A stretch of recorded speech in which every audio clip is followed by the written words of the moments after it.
بحفشات غتاتلتي سومنا فصامتا سبورت دما فلاي نيلومي سومون زتفلاليو ناي زحالف سومون فصامتا سبورت وشتا هاجر وصان حزنا قريبنا لنا نمكتالكم بغبر نعدم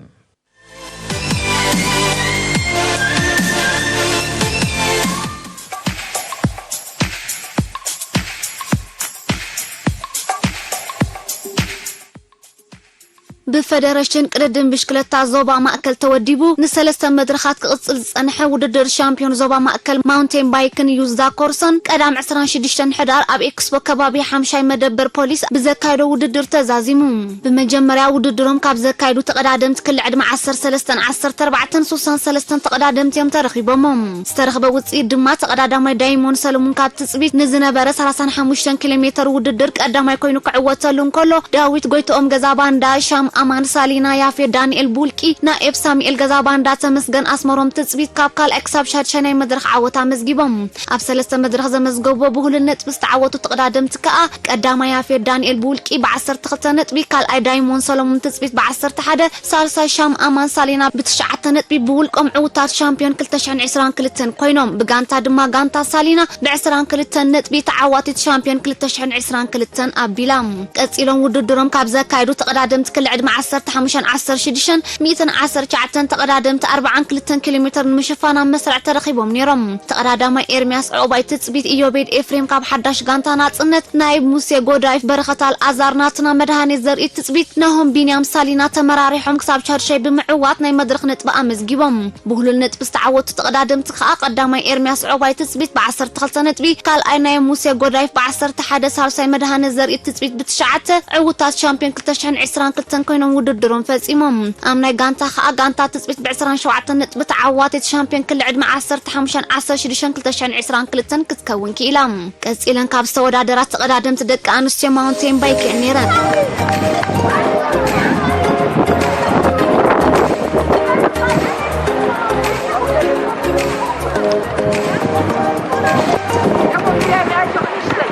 تقدامي سيلفانا ولدي ميكائيل كاب سراي ساوا كأنس تسلع على كيلومتر بزي تقاصاصيت قدامي تكوينا كتعوتلك إلام شوشان هابتم كاب صنعا سيرونا هابتم ساوا إتكلي يوساني مان بولكي باسيبا في السهاية ساوا إتكلي بيتلهم تدرس بولكي كاب كال اكساب شارشاني مدرخ عوتا مزجيبا بولو نتبس تعوتا تقدام تدماك قداميتي يوساني مان بولكي بعصر شوعت نتبي كال ايتي سيلفانا ولدي ميكائيل كاب سراي ساوا بعصر شديشة سالسيت سيرونا هابتم كاب ساوا إتكلي بعصر سلسة بولك عوتا شامبيون كلتشان عسران كلتن كونان كلوا بغانتا دما غانتا سراير سوا تعواتت شامبيون ماونتين بايك دق انستي كلتشان عسران كلتن كوينا وددر ازازيمم 77 تقدادمت كل عد مع 17 لعليون ابز كايد وحيال وددرنا ولكي ابي سلم صحي تعويتهم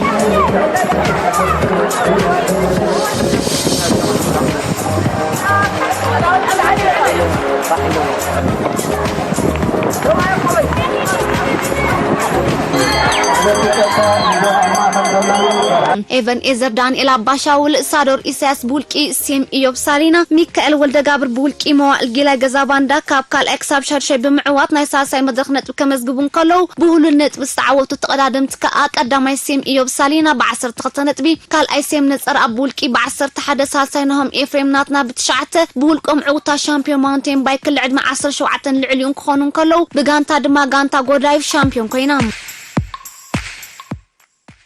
موداتا يوست قدادنت دا كورسو ابز كايدو ناي مزازم وددر شامبيون كلتشان عسران كلتن 33 كيلومتر يمشفينهم ابت علتنا اغريسيف رايدرز مالت ام كلاس فلوس عرين زغبو تقدادنتي بابو امبر ماونتين بايك اتو تزاز تولدناي ورقن برورنا حسن مدالا تداريلون بمنبارو تقدادنتي كافله مازوراتات حزم يمن وددرن بحيال نهار قلي سموم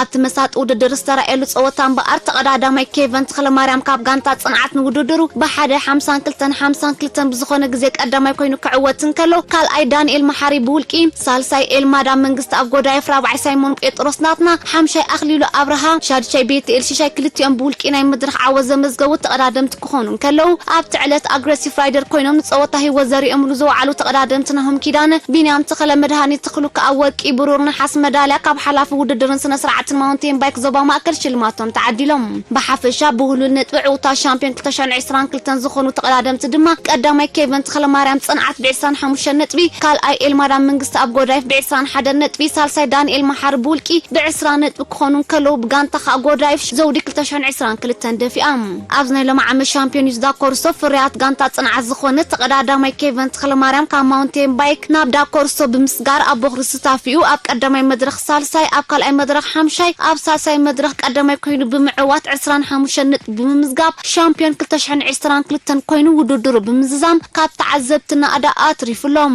ዕውታ ሻምፒዮን 2022 ኣመዛዘም ውድድር ዓበይትን ትሕቲ 23 ዓመት እንዳኮርሶ ሽልማቶም ብክብ ዝበለ ማዕረግ ክዕደሉ እዮም ህዝባዊ ርክባት ፌደሬሽን ቅርድን ብሽክለታ ዞባ ማእከል ተኽሊት ኢሳቅ ሳንዲያጎ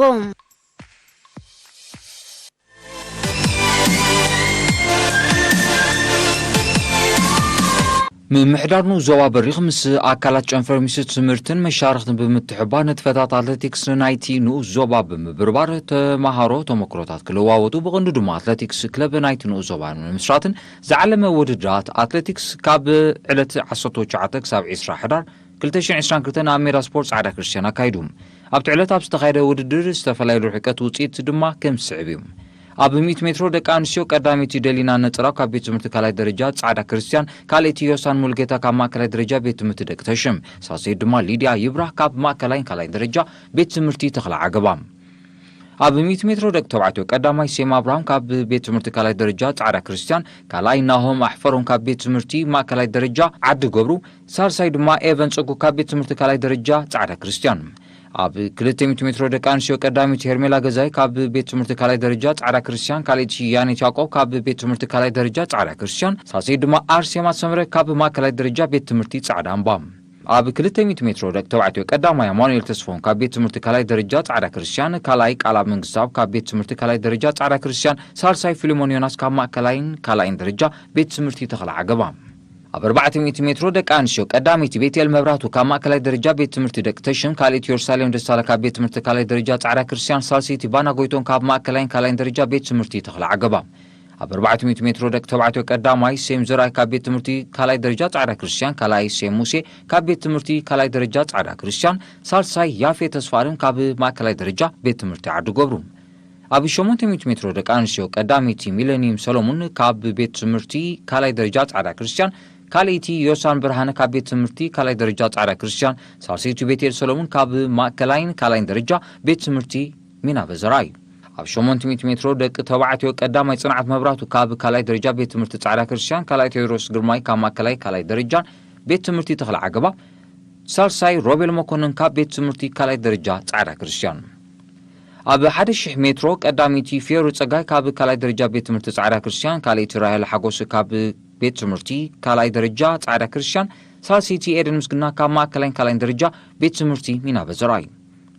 ኣብ ተመሳሳሊ ርሕቀት ናይ ደቂ ተባዕትዮ ቀዳማይ ስምዖን ብርሃነ ካብ ቤት ትምህርቲ ካልኣይ ደረጃ ጻዕዳ ክርስቲያን ካልኣይ ቴዎድሮስ ግርማይ ካብ ማእከላይን ካልኣይን ደረጃ ቤት ትምህርቲ ተኽለ ዓገባ ሳልሳይ ቶማስ ፍጹም ካብ ቤት ትምህርቲ ካልኣይ ደረጃ ጻዕዳ ክርስቲያን ኣብ 1500 ሜትሮ ደቂ ኣንስትዮ ቀዳሚቲ ሚካኤል ገብረ ሚካኤል ካብ ቤት ትምህርቲ ካልኣይ ደረጃ ጻዕዳ ክርስቲያን ካልእቲ ትርሓስ ገብረ እግዚአብሔር ካብ ማእከላይን ካልኣይን ደረጃ ቤት ትምህርቲ ተኽለ ዓገባ ሳልሰይቲ ዲያና ሃይለ ካብ ማእከላይ ደረጃ ቤት ትምህርቲ ደቂ ተሽም ኣብ 1500 ሜትሮ ደቂ ተባዕትዮ ቀዳማይ ናትናኤል ኪዳነ ካብ ቤት ትምህርቲ ካልኣይ ደረጃ ጻዕዳ ክርስቲያን ካልኣይ ሲራክ ፍጹም ካብ ቤት ትምህርቲ ካልኣይ ደረጃ ጻዕዳ ክርስቲያን ሳልሳይ ድማ ናትናኤል ዕቑባይ ካብ ማእከላይ ደረጃ ቤት ትምህርቲ ዓዲ ገብሩ ኮይኖም ተዓዊቶም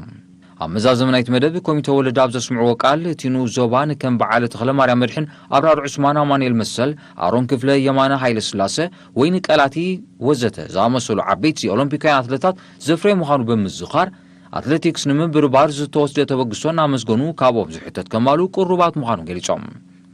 ኣማሓዳር ናይቲ ንኡስ ዞባ አቶ ተስፋይ ፍስሓ ጽዮን በጎኑ እቲ ንኡስ ዞባ ዘይተመዝመዘ ሃብታም ዕቑር ዓቕሚ ከም ዘለዎ ብምጥቃስ نتي أبز حلفو عامتات باستفلاليو مغنياتات تسناخيلو تصنحه ودابتا سبورت مبربار حداس كوميتا سبورت تمريصا دورو نتفتاتا جميرا مهلاوا بمحبار تمهارو نتعدل تطقيمهم صعرتاتهم كحيلو حزبن ممحدار نايتنو زوبا دما زكالو دغف كغبرلو مخانو قالاتيوم عوتا زتدالولهم ገንዘባ ሽልማት ካብ استفلاليو حلفت نايتنو زوبان حلفتي فدريشنات سبورتن زوبا ማዕከል ተቀቢሎም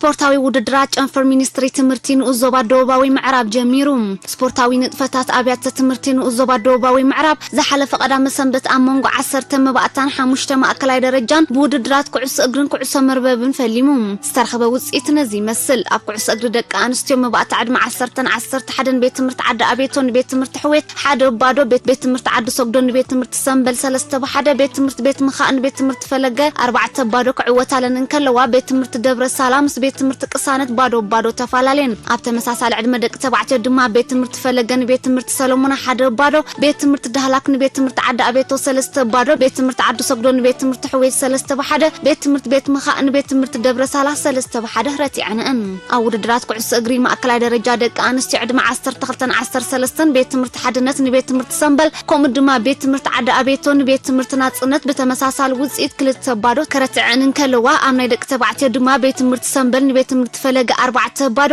ቤት ትምህርቲ ሓድነት ንቤት ትምህርቲ ዓዲ ኣቤቶ 3 በ2 ኣሰኒፈነን ኣብ ውድድር ኩዕሶ መርበብ ማእከላይ ደረጃ ደቂ ኣንስትዮ ቤት ትምህርቲ ናጽነት ንቤት ትምህርቲ ፈለገ ከምኡ ድማ ቤት ትምህርቲ ሰንበል ንቤት ትምህርቲ ዓዲ ኣቤቶ ብተመሳሳሊ ውጽኢት 2 ባዶ ተዓዊተናለን ኣብ ናይ ደቂ ተባዕትዮ ድማ ቤት ትምህርቲ ፈለገ ንቤት ትምህርቲ ዓዲ ኣቤቶ 2 በሓደ ከምኡ ድማ ቤት ትምህርቲ ናጽነት ንቤት ትምህርቲ ሓድነት 2 ባዶ ብዝኾነ ውጽኢት ዓወታ መዝጊበን ሓላፊ ባህልን ስፖርትን ንኡዞባ ደቡባዊ ምዕራብ መምህር መኮንን ዘውደም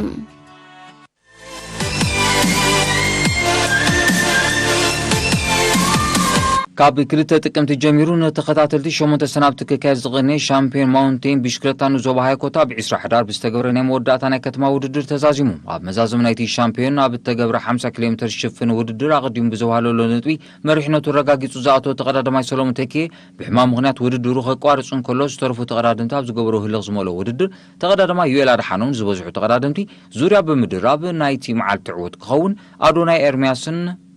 ያፌት ብርሃን ድማ ካልኣይን ሳልሳይን ብምዃን ውድድሮም ዛዚሞም ኣብ 8 ሰናብቲ ሰሎሞን ተኬ ብ45 ነጥቢ ቀዳማይ ኣዶናይ ኤርምያስ ብ20 ነጥቢ ካልኣይ ኤድሬስ ዑመር ድማ ብ20 ነጥቢ ብመዓልቲ ተበሊጹ ሳልሳይ ብምዃን ውድድሮም ክዛዝሙ እንከለዉ ዝተዳለወሎም ናይ ወርቂ ብሩር ናሓስ መዳልያታት ከምኡ ድማ ገንዘባዊ ሽልማት ተቐቢሎም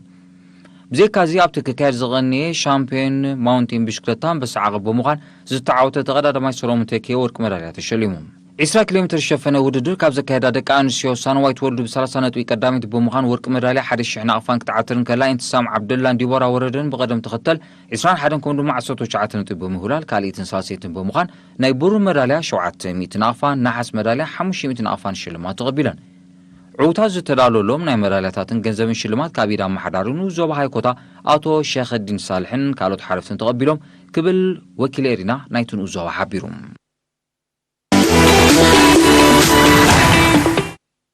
ናይ ዓመት 2022 ሻምፒዮን ቅድም ቢሽክሌታ ንዞባ ተሰነይ ካብ 20 ሕዳር ጀሚሩ ብውዕውዕ መንፈስ ይካየድ ከም ዘሎ ወኪል ኤሪና ካብቲ ቦታ ሓቢሩ ኣብቲ 6 ሰናብቲ ዝቕፅል ሻምፒዮን 6 ዲቪዥናት ናይ ደቂ ተባዕትዮን ናይ ዳይኮርሶን ማውንቴንን ደቂ ኣንስትዮን ዝሳተፋ ኮይነን ኣብ ቀዳማይ ሰሙናት ዝተገብረ ውድድር ካብ 4 ዲቪዥን ተቐዳድምቲ ዩኤል ዳዊት መልኣከ ሰምረን ሚካኤል ኣቤልን ካብ ቀዳማይ ክሳብ ሳልሳይ ብምዃን ውድድሮም ሳዚሞም ኣብ ሳልሳይ ዲቪዥን ቀዳማይ ሚካኤል ሶሎሞን ካልኣይ ኤስሮም ሸዊት ሳልሳይ ድማ ኤስሮም ዳንኤል ብምዃን ክዕወቱ እንከለዉ ሩሱን ስፖርታዊ ህልኽ ኣብ ዝተንፀባረቐሉ ናይ ካልኣይ ዲቪዥን ውድድር ወሊድ ሳልሕ ኣማን ቶምቦሳን ኬብሮን ዮሃንስን ብቐደም ተኸተል ተዓዊቶም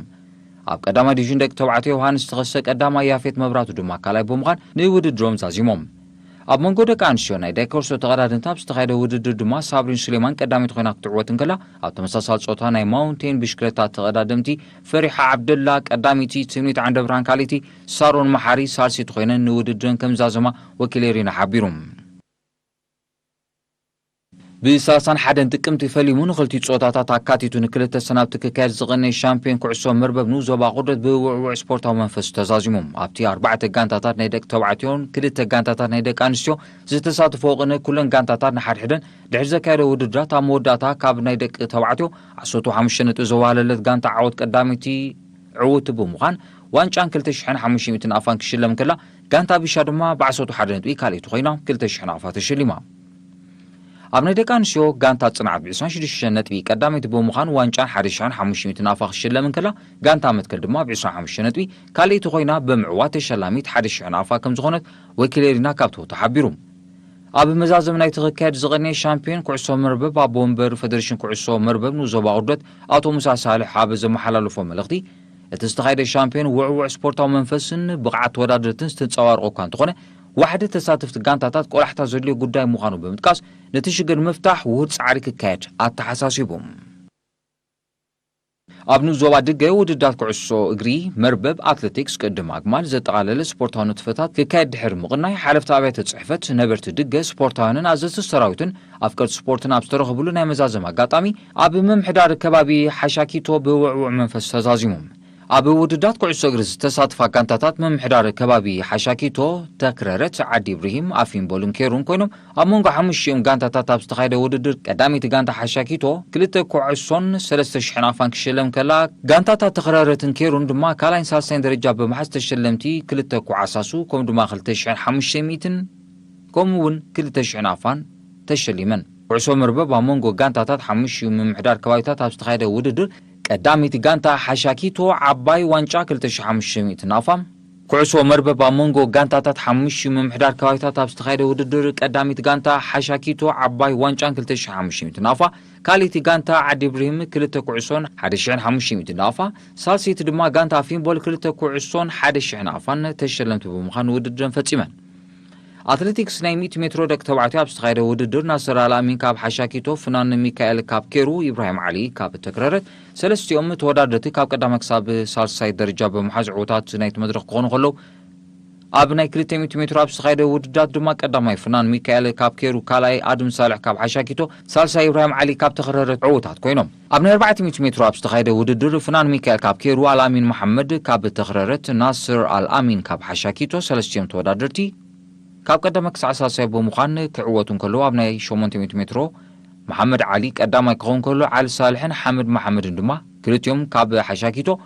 ነዚ ተወዳዳሪ ስዒቦምን ውድድሮም ዝፈጸሙ እዮም ኣብ ናይ ግማል ድማ መንጎዘን ምምሕዳር ከባቢታት ኣብ ዝተኻየደ ውድድር ሳልሕ ዓሊ ሳልሕ መሐመድን መሐመድ ሳልሕን ሰለስቲኦም ተቐዳደምቲ ካብ ቀዳማይ ክሳብ ሳልሳይ ተርታ ብምሓዝ ተሸለምቲ 1500 ናፋ 1000 ናፋ 750 ናፋ ኮይኖም ኣለዉ ኣብ መወዳእታ ንዕውታት ስፖርታውያን ዝተዳለወሎም ሽልማት ካብ ኢድ ዝተፈላለዩ ሓለፍቲ ተቐቢሎም